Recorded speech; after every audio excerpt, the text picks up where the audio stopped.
He dug a well. They filled it with dirt. He dug another well. They filled that one too. He dug a third well.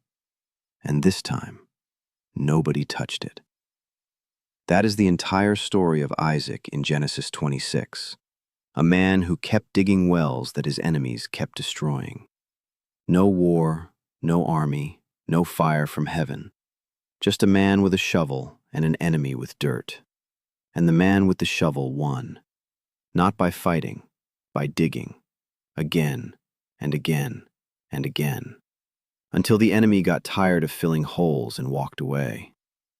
If you are tired of rebuilding what people keep tearing down, if every time you find water someone throws dirt in it, if you have started over so many times that starting over feels like your permanent address, this is for you. Because the Bible is full of people who did not win by being stronger than their enemy.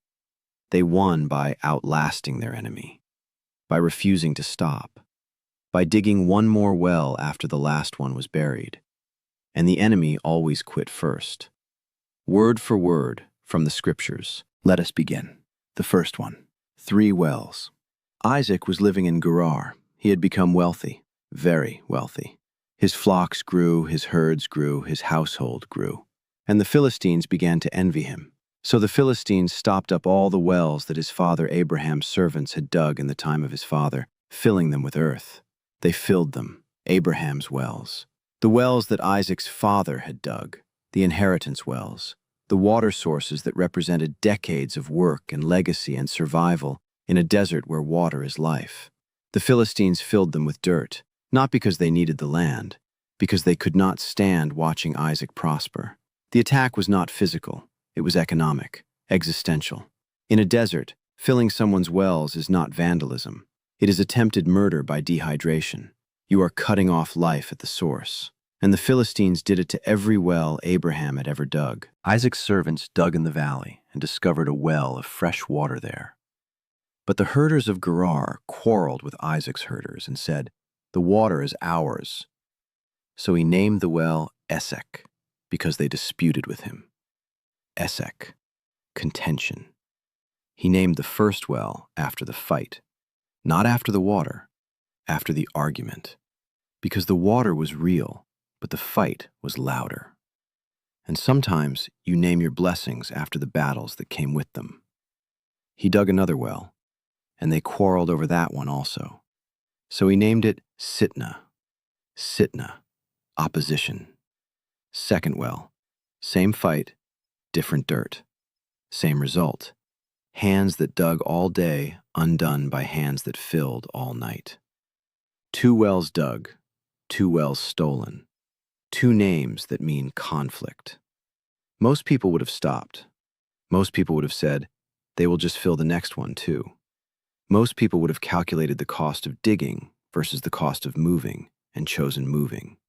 The math said stop. The fatigue said stop. The pattern said stop. Isaac did not stop. He moved on from there and dug another well, and no one quarreled over it. He named it Rehoboth, saying, "Now the Lord has given us room, and we will flourish in the land."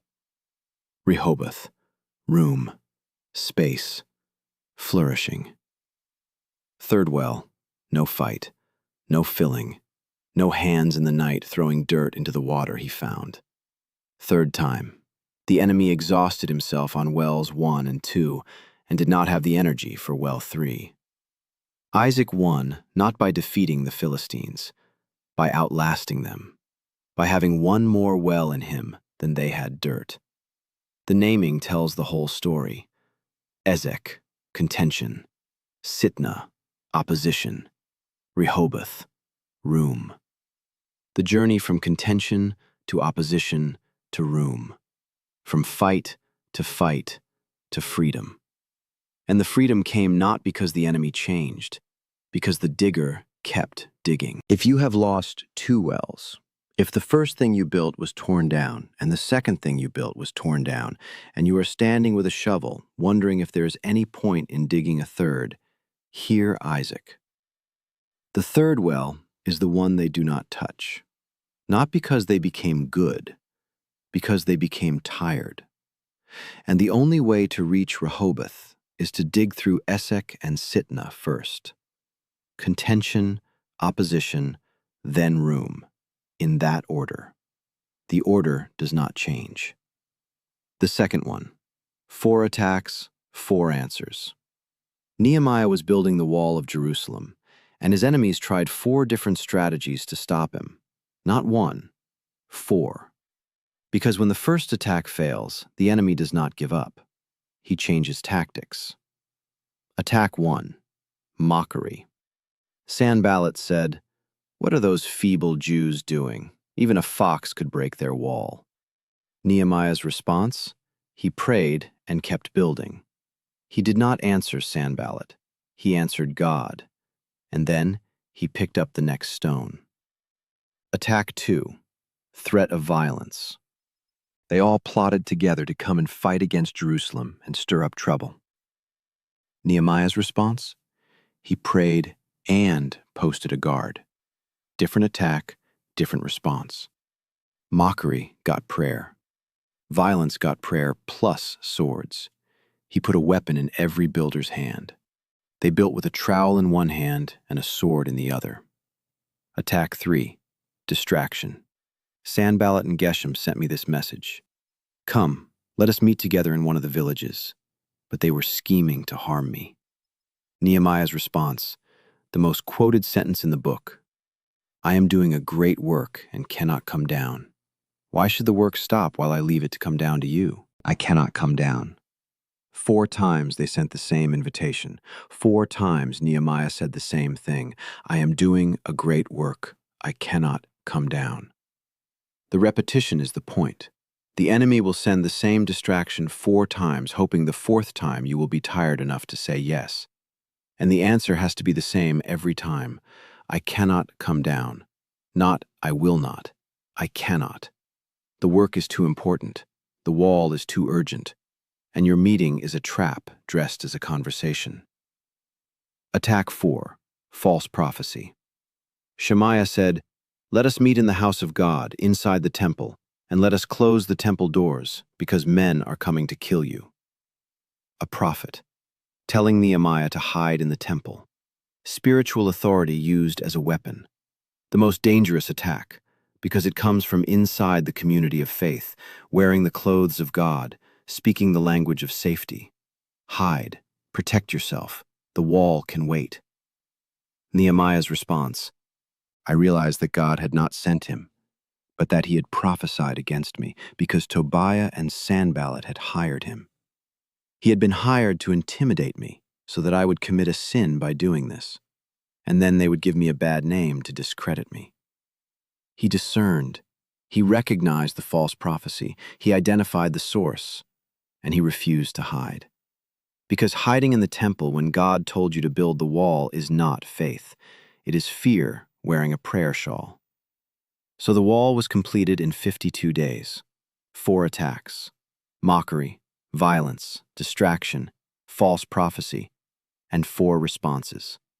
Pray, arm, refuse to come down, discern. Different attacks require different responses. The same answer does not work for every enemy. Mockery needs prayer. Violence needs swords. Distraction needs refusal. False prophecy needs discernment. The builder who survives is the one who can identify the attack and match the response. If you are being attacked from 4 directions, hear Nehemiah. Not every attack gets the same answer. Some need prayer. Some need weapons. Some need a closed door. Some need spiritual discernment. But all of them need you to keep building. The wall was completed in 52 days, not despite the attacks, through them. The attacks did not stop the wall stopped the attacks. The third one, victory on Monday, suicidal on Tuesday. This is the story most preachers do not preach, because it is too honest, too close, too much like Tuesday morning after Sunday's sermon. On Mount Carmel, Elijah called fire from heaven. The prophets of Baal were defeated. The drought ended. Rain fell. The entire nation fell on their faces and cried, "The Lord, He is God." It was the single greatest victory of Elijah's life. The peak, the mountaintop, the moment everything worked. And then Jezebel sent a messenger. Jezebel sent a messenger to Elijah to say, "May the gods deal with me, be it ever so severely, if by this time tomorrow I do not make your life like that of one of them." One message from one woman. After a victory that involved fire from heaven and the capitulation of an entire nation, and Elijah, the prophet who had just outfaced 450 priests, who had mocked their God, who had poured water on his own altar and watched God burn the stones, ran. Elijah was afraid and ran for his life. Afraid. The man who was not afraid of 450 was afraid of one. Because victory does not inoculate against fear. Because the mountaintop is always followed by the valley. Because the adrenaline that sustained you during the battle does not sustain you after. And the crash is proportional to the height. He came to a broom bush, sat down under it, and prayed that he might die. "I have had enough, Lord," he said. "Take my life. I am no better than my ancestors. I have had enough. Take my life." The prophet of fire wanted to die, not from pain, from exhaustion, not from failure, from the emptiness that follows success. The well was dry, not from enemy dirt, from his own output. He had poured everything out on Carmel, and there was nothing left. And the message from Jezebel landed on a man who was already empty. And God's response was not a sermon. Then he lay down under the bush and fell asleep. All at once, an angel touched him and said, "Get up and eat." He looked around, and there by his head was some bread baked over hot coals and a jar of water. Bread, water, sleep. God did not preach to Elijah, did not rebuke him, did not say, "Where is your faith?" He sent food. Because the man did not need theology, he needed calories. The crisis was not spiritual, it was physical. The body was empty, the blood sugar was crashed, the adrenaline was spent. And God, the God of fire and earthquake and still small voice, met the prophet's suicidal depression with a sandwich. He ate and drank and then lay down again. The angel came back a second time and touched him and said, "Get up and eat, for the journey is too much for you." A second time, because one meal was not enough. Because God understood that severe depletion requires multiple interventions. Not one prayer, not one meal, multiple. Rest, eat. Rest, eat. The angel came twice, because some crashes need more than one recovery.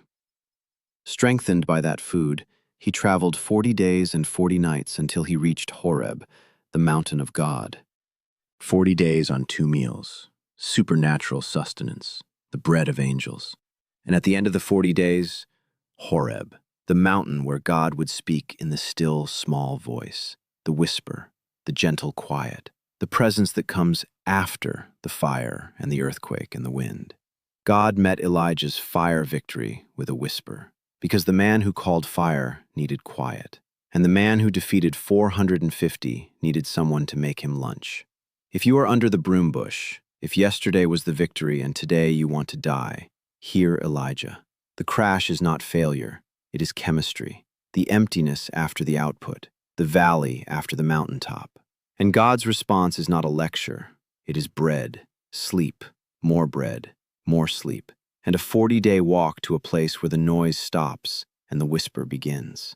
The victory did not cancel the crash, but the bread will sustain the journey, and the whisper is waiting at the end.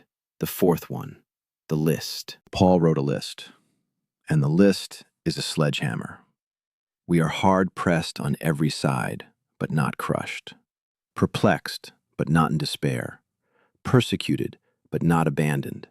Struck down, but not destroyed. 4 pairs, Hard-pressed, not crushed. Perplexed, not in despair. Persecuted, not abandoned. Struck down, not destroyed. Each pair is a well and an enemy, a digging and a filling, a blow and a survival. And the word but is the shovel. The word but is the third well. The word but is the refusal to stay down. Then he got specific. 5 times I received from the Jews the 40 lashes minus 1. 3 times I was beaten with rods. Once I was pelted with stones. 3 times I was shipwrecked. I spent a night and a day in the open sea. I have been constantly on the move. I have been in danger from rivers, in danger from bandits, in danger from my fellow Jews, in danger from Gentiles, in danger in the city, in danger in the country, in danger at sea, and in danger from false believers. I have labored and toiled and have often gone without sleep. I have known hunger and thirst and have often gone without food. I have been cold and naked. Read that list again, slowly. 5 times 40 lashes. 3 times beaten with rods. Stoned. Shipwrecked 3 times. A night in the open sea. Rivers, bandits, Jews, Gentiles, city, country, sea, false believers. No sleep, no food, cold, naked. That is not a resume. That is a damage report. A human body's log of injuries sustained in service. Every line is a well that was filled. Every sentence is a start that was destroyed. Every word is a reason to quit. And then Paul wrote the sentence that defines the theology of not stopping. Therefore we do not lose heart. Though outwardly we are wasting away, yet inwardly we are being renewed day by day. For our light and momentary troubles are producing for us an eternal glory that far outweighs them all. Light and momentary troubles. He called that list light and momentary. 40 lashes 5 times, light. Beaten with rods 3 times, momentary. Shipwrecked 3 times, light. Stoned, momentary. The man who had been beaten, whipped, shipwrecked, stoned, starved, frozen, and abandoned called it all light and momentary compared to the glory being produced. Because the troubles were producing something, not just enduring, producing. The well-filling was manufacturing glory. The destruction was building something indestructible. Every lash was a deposit. Every shipwreck was an investment. Every night in the open sea was a transaction that was purchasing something eternal. If you have a list, if your damage report is pages long and every paragraph is a well that was filled, hear Paul. The list is not the evidence against you. It is the evidence for you. Every filled well, every torn down wall, every lash and rod and stone and shipwreck is light and momentary compared to the weight of glory being produced. You are not losing, you are investing, and the return is eternal. Father, I bring before you every person who is tired of digging, the one whose second well just got filled. Give them the shovel for the third, the one nobody touches. Rehoboth, room, flourishing. It is one more well away, the one being attacked from 4 directions.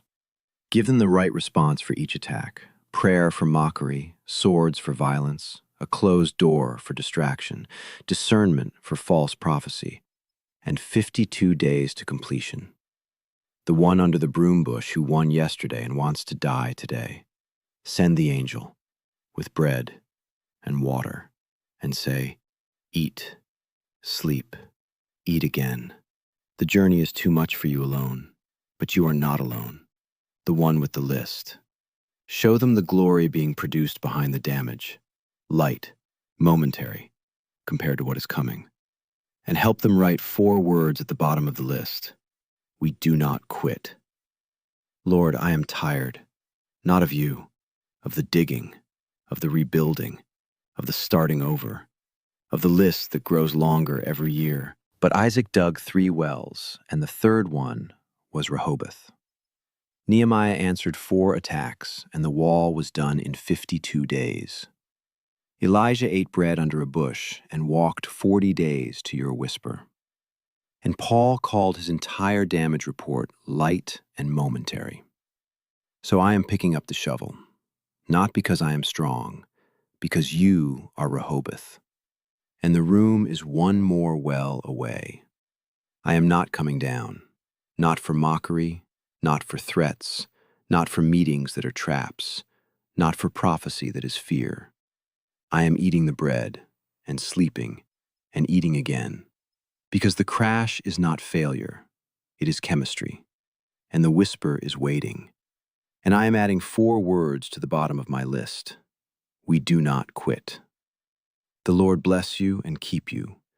The Lord make his face shine on you and be gracious to you. The Lord turn his face toward you and give you peace. In the name of the Father, and of the Son, and of the Holy Spirit. Amen. If you are tired of digging, leave 1 word. Third, as in, I am digging the 3rd well, the one they do not touch. I read every single one. And subscribe so you do not miss the next one. We publish prayers and scripture readings every week. Whatever you are walking through, you do not have to walk through it alone.